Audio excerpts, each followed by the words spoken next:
surat Al-Maun, surat ke 106, terdiri dari 7 ayat. Dalam sini nanti ditirukan saja apa yang saya bacakan, harus kalian ulang-ulang dan saya harapkan kalian paham mengenai isi yang ada di dalamnya. Langsung masuk ke ayat pertama. Bismillahirrahmanirrahim. Bismillahirrahmanirrahim. Ara'aital ladzi yukadzibu biddin. Ara'aital ladzi yukadzibu biddin. Fadzalikal ladzi yad'ul yatim. Fadzalikal ladzi yad'ul yatim. Wa la yahuddu 'ala ta'amil miskin. Wa la yahuddu 'ala ta'amil miskin. Fawailun lil musallin. Fawailun lil musallin. Alladzina hum an salatihim sahun. Alladzina hum an salatihim sahun. Alladzina hum yura'un. Alladzina hum yura'un. Wa yamna'unal ma'un. Wa yamna'unal ma'un. Langsung ke ayat pertama. Ara'aital ladzi yukadzibu biddin. Artinya adalah, tahukah kamu orang yang mendustakan agama? Kira-kira orang yang mendustakan agama itu orang yang seperti apa? Seperti apa orang yang mendustakan agama? Kalau menurut saya itu orang yang menghargai anak yatim. Menghargai anak yatim. Iya. Kalau semua?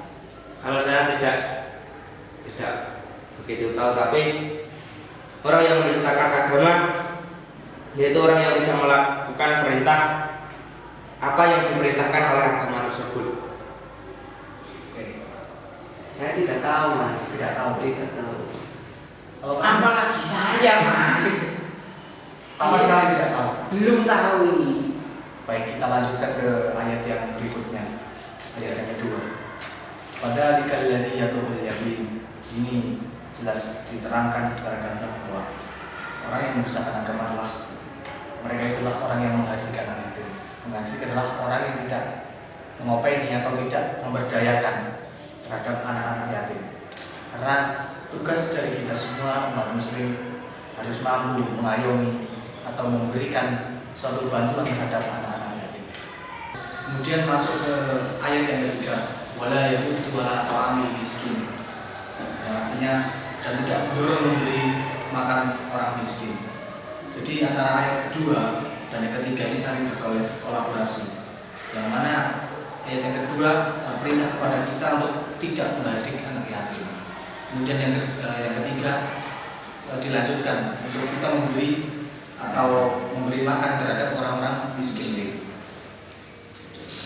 Yang dimaksud di sini adalah orang-orang yang miskin adalah orang yang secara kemampuan finansial untuk memenuhi kebutuhan diri sendiri itu masih mempunyai kekurangan, sehingga diperlukan dari usaha dari kita untuk mensupport atau membantu mereka.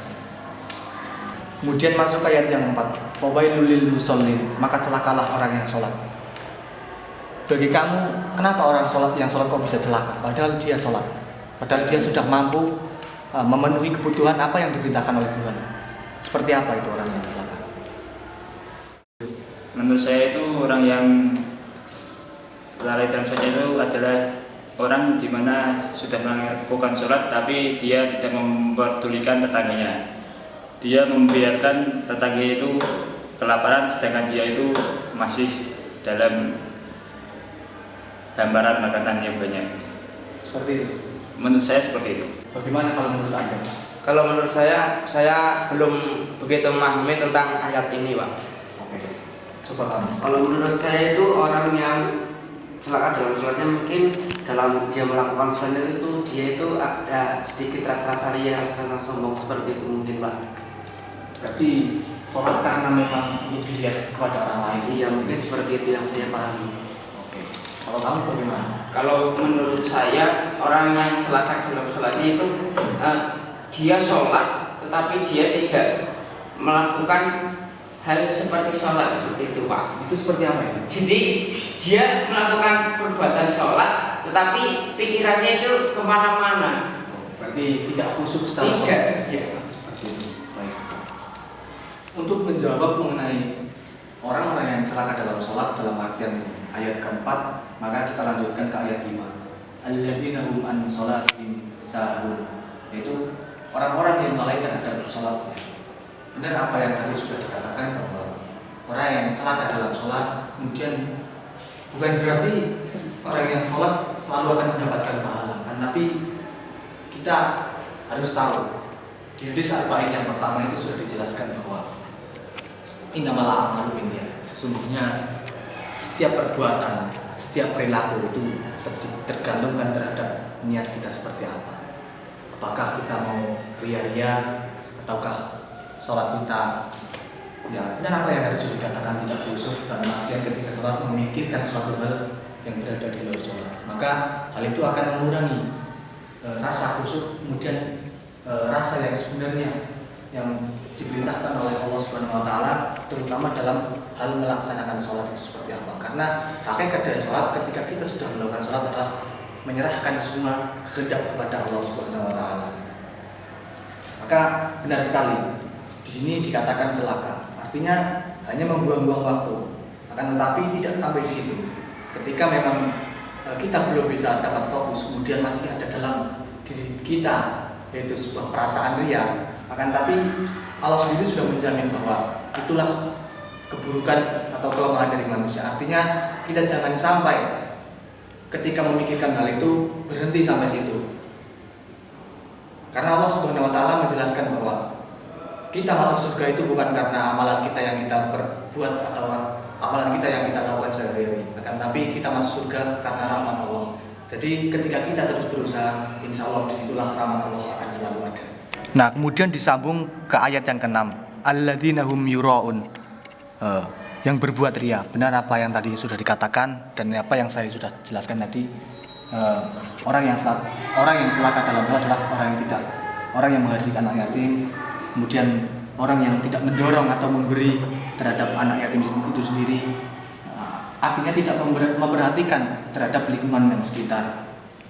Kemudian di sini juga orang yang lalai terhadap sholatnya, kemudian orang yang berbuat ria, karena memang esensi dari sholat sebenarnya bukan untuk dipamerkan terhadap orang lain, kan, tapi itu semua kembali kepada diri kita sendiri.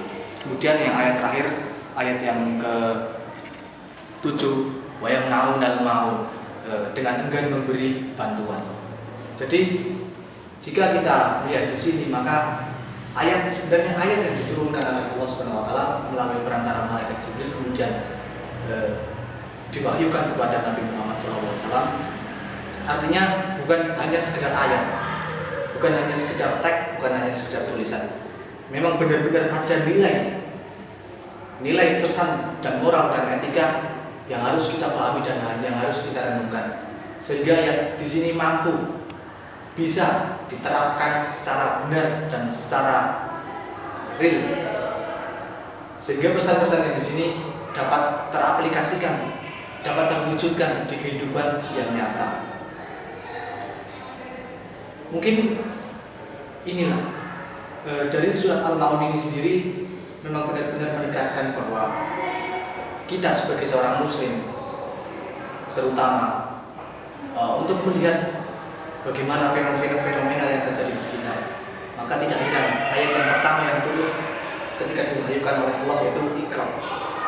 Konotatif dari Iqra di sini adalah tidak adanya perintah satu objek untuk membaca apa itu, seperti membaca Al-Quran dan lain, tidak ada perintah seperti itu. Akan tapi semuanya harus kita baca sehingga mampu memberikan suatu kesimpulan yang ada.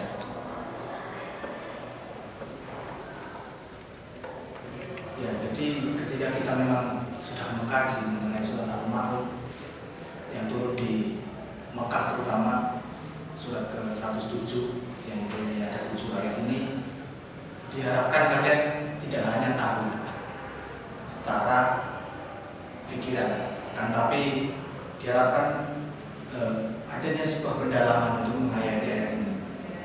Dan terutama pesan moral di sini adalah adanya suatu dorongan untuk kita semua umat manusia untuk berbagi terhadap orang yang di sekitar kita. Dan saya harapkan setelah ini tidak hanya berhenti pada suatu bacaan, hanya pengajian seperti ini, akan tapi langsung kalian terjun dan bantu orang-orang yang membutuhkan kalian. Ya, untuk pengajian kali ini kita cukupkan sampai sini. Saya harapkan kalian benar-benar melakukan secara langsung nanti di lapangan. Apapun yang kalian lihat, terutama terhadap orang-orang yang membutuhkan, bantulah mereka. Mungkin seperti itu. Mari kita akhiri bersama membaca doa kafaratul majlis. Subhanakallahumma wa bihamdika asyhadu an la ilaha illa